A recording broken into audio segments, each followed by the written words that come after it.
Welcome to a fireside reading of David Copperfield by Charles Dickens. Chapter 28, Mr. Micawber's Gauntlet. Until the day arrived on which I was to entertain my newly found old friends, I lived principally on Dora and coffee. In my lovelorn condition, my appetite languished, and I was glad of it, for I felt as though it would have been an act of perfidy towards Dora to have a natural relish for my dinner. The quantity of walking exercise I took was not, in this respect, attended with its usual consequence, as the disappointment counteracted the fresh air. I have my doubts, too, founded on the acute experience acquired at this period of my life, whether a sound enjoyment of animal food can develop itself freely in any human subject who is always in torment from tight boots. I think the extremities require to be at peace before the stomach will conduct itself with vigor. On the occasion of this domestic little party, I did not repeat my former extensive preparations. I merely provided a pair of soles, a small leg of mutton, and a pigeon pie. Mrs. Crupp broke out into rebellion on my first bashful hint in reference to the cooking of the fish and joint, and said, with a dignified sense of injury, "No, sir, you will not ask me for such a thing, for you are better acquainted with me than to suppose me capable of doing what I cannot do with ample satisfaction to my own feelings." But in the end a compromise was effected, and Mrs. Crupp consented to achieve this feat on condition that I dined from home for a fortnight afterwards. And here I may remark that what I underwent from Mrs. Crupp in consequence of the tyranny she established over me was dreadful. I never was so much afraid of anyone. We made a compromise of everything. If I hesitated, she was taken with that wonderful disorder which was always lying in ambush in her system, ready at the shortest notice to prey upon her vitals. If I rang the bell impatiently after half a dozen unavailing modest pulls, and she appeared at last, which was by no means to be relied upon, she would appear with a reproachful aspect, sink breathless on a chair near the door, lay her hand upon her nankeen bosom, and become so ill that I was glad, at any sacrifice of brandy or anything else, to get rid of her. If I objected to having my bed made at 5 o'clock in the afternoon, which I do still think an uncomfortable arrangement, one motion of her hand towards the same nankeen region of wounded sensibility was enough to make me falter an apology. In short, I would have done anything in an honourable way rather than give Mrs. Crupp offence, and she was the terror of my life. I bought a second-hand dumb waiter for this dinner party in preference to re-engaging the handy young man against whom I had conceived a prejudice, in consequence of meeting him in the Strand one Sunday morning in a waistcoat remarkably like one of mine, which had been missing since the former occasion. The young gal was re-engaged, but on the stipulation that she should only bring in the dishes and then withdraw to the landing place beyond the outer door, where a habit of sniffing she had contracted would be lost upon the guests, and where her retiring on the plates would be a physical impossibility. Having laid in the materials for a bowl of punch to be compounded by Mr. Micawber, having provided a bottle of lavender water, 2 wax candles, a paper of mixed pins, and a pin cushion to assist Mrs. Micawber in her toilette at my dressing table, having also caused the fire in my bedroom to be lighted for Mrs. Micawber's convenience, and having laid the cloth with my own hands, I awaited the result with composure. At the appointed time, my 3 visitors arrived together. Mr. Micawber with more shirt collar than usual and a new ribbon to his eyeglass. Mrs. Micawber with her cap in a whitey brown paper parcel, Traddles carrying the parcel and supporting Mrs. Micawber on his arm. They were all delighted with my residence. When I conducted Mrs. Micawber to my dressing table and she saw the scale on which it was prepared for her, she was in such raptures that she called Mr. Micawber to come in and look. "My dear Copperfield," said Mr. Micawber, "this is luxurious.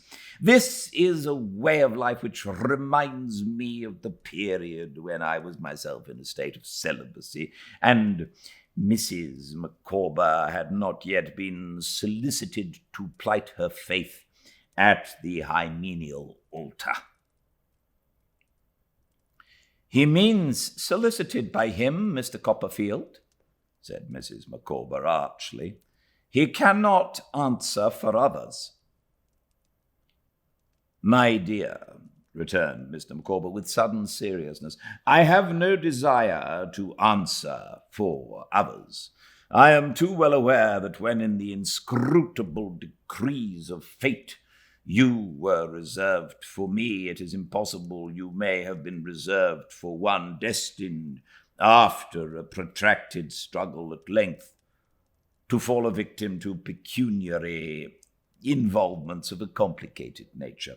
I understand your allusion, my love. I regret it, but I can bear it." "Micawber," exclaimed Mrs. Micawber in tears, "how have I deserved this? I, who have never deserted you, will never desert you, Micawber." "My love," said Mr. Micawber, much affected, "you will forgive, and our old and tried friend Copperfield will, I am sure, forgive, the momentary laceration of a wounded spirit, made sensitive by a recent collision with the minion of power, in other words, with a ribald turncock attached to the waterworks, and will pity, not condemn, its excesses." Mr. Micawber then embraced Mrs. Micawber and pressed my hand, leaving me to infer from this broken allusion that his domestic supply of water had been cut off that afternoon in consequence of default in the payment of the company's rates. To divert his thoughts from this melancholy subject, I informed Mr. Micawber that I relied upon him for a bowl of punch, and led him to the lemons. His recent despondency, not to say despair, was gone in a moment. I never saw a man so thoroughly enjoy himself amid the fragrance of lemon peel and sugar, the odour of burning rum, and the steam of boiling water as Mr. Micawber did that afternoon. It was wonderful to see his face shining at us out of a thin cloud of these delicate fumes, as he stirred and mixed and tasted and looked as if he were making, instead of punch, a fortune for his family down to the latest posterity. As to Mrs. Micawber, I don't know whether it was the effect of the cap, or the lavender water, or the pins, or the fire, or the wax candles, but she came out of my room, comparatively speaking, lovely. And the lark was never gayer than that excellent woman. I suppose I never ventured to inquire, but I suppose that Mrs. Crupp, after frying the soles, was taken ill, because we broke down at that point. The leg of mutton came up very red within and very pale without, besides having a foreign substance of a gritty nature sprinkled over it, as if it had had a fall into the ashes of that remarkable kitchen fireplace. But we were not in condition to judge of this fact from the appearance of the gravy, forasmuch as the young gal had dropped it all upon the stairs, where it remained, by the by, in a long train until it was worn out. The pigeon pie was not bad, but it was a delusive pie, the crust being like a disappointing head, phrenologically speaking, full of lumps and bumps with nothing particular underneath. In short, the banquet was such a failure that I should have been quite unhappy about the failure, for I was always unhappy about Dora, if I had not been relieved by the great good humour of my company, and by a bright suggestion from Mr. Micawber. "My dear friend Copperfield," said Mr. Micawber, "accidents will occur in the best regulated families, and in families not regulated by that pervading influence upon which sanctifies while it enhances I would say, in short, by the influence of woman. In the lofty character of my wife, they may be expected with confidence and must be borne with philosophy.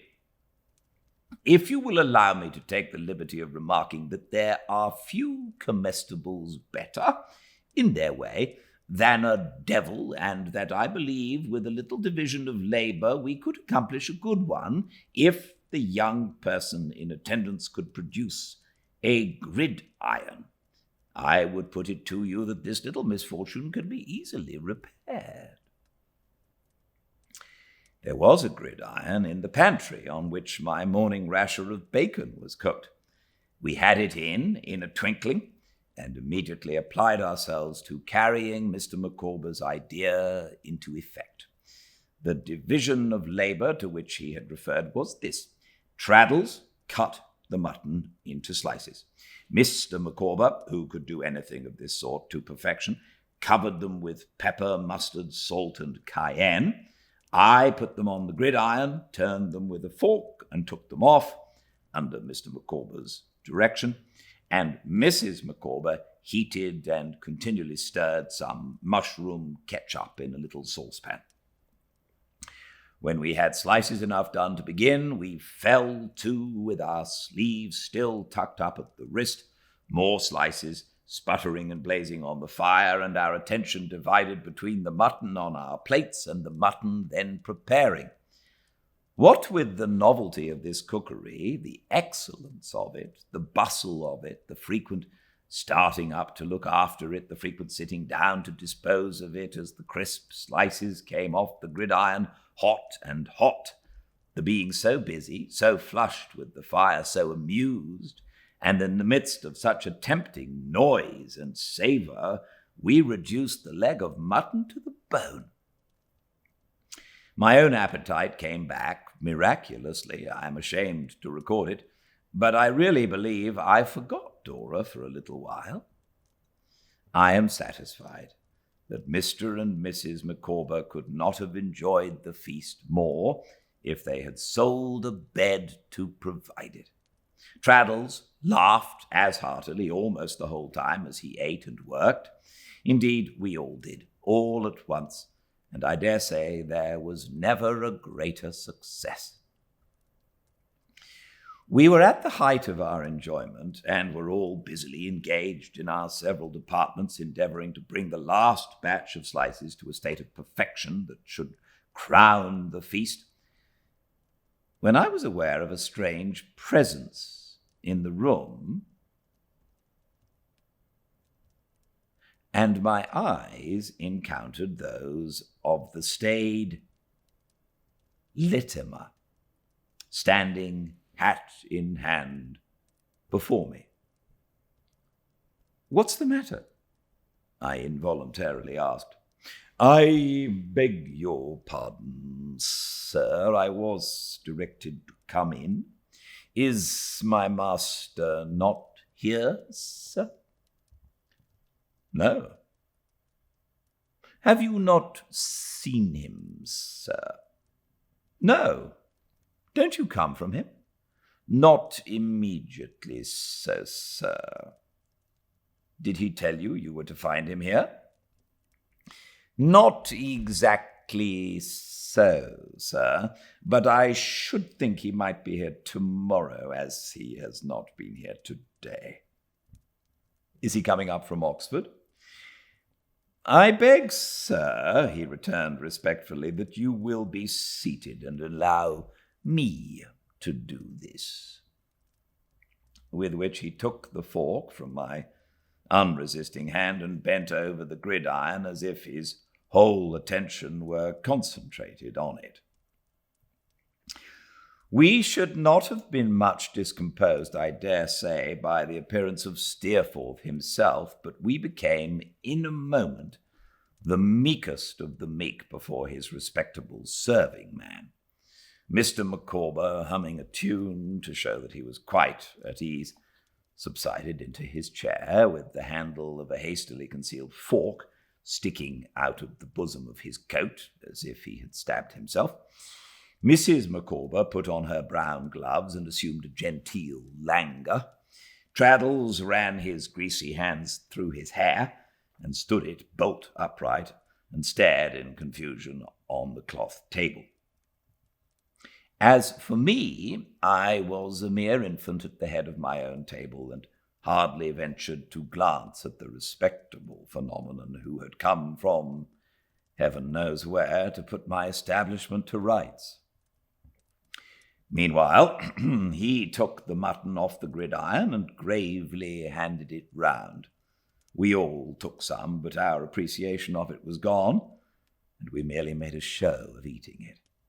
As we severally pushed away our plates, he noiselessly removed them and set on the cheese. He took that off, too, when it was done with, cleared the table, piled everything on the dumb waiter, gave us our wine glasses, and of his own accord wheeled the dumb waiter into the pantry. All this was done in a perfect manner, and he never raised his eyes from what he was about. Yet his very elbows, when he had his back towards me, seemed to teem with the expression of his fixed opinion that I was extremely young. "Can I do anything more, sir?" I thanked him and said no, but would he take no dinner himself? "None. I am obliged to you, sir." "Is Mr. Steerforth coming from Oxford?" "I beg your pardon, sir." "Is Mr. Steerforth coming from Oxford?" "I should imagine that he might be here tomorrow, sir. I rather thought he might have been here today, sir. The mistake is mine, no doubt, sir." "If you should see him first," said I. "If you'll excuse me, sir, I don't think I shall see him first." "In case you do," said I, "pray say that I am sorry he was not here today, as an old schoolfellow of his was here." "Indeed, sir." And he divided a bow between me and Traddles, with a glance at the latter. He was moving softly to the door, when in a forlorn hope of saying something naturally, which I never could to this man, I said, "Oh, Littimer." "Sir." "Did you remain long at Yarmouth that time?" "Not particularly so, sir." "You saw the boat completed?"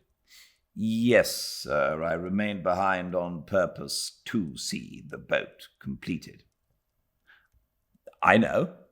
He raised his eyes to mine respectfully. "Mr. Steerforth has not seen it, I suppose?" "I really can't say, sir. I think, but I really can't say, sir. I wish you good night, sir." He comprehended everybody present in the respectful bow with which he followed these words, and disappeared.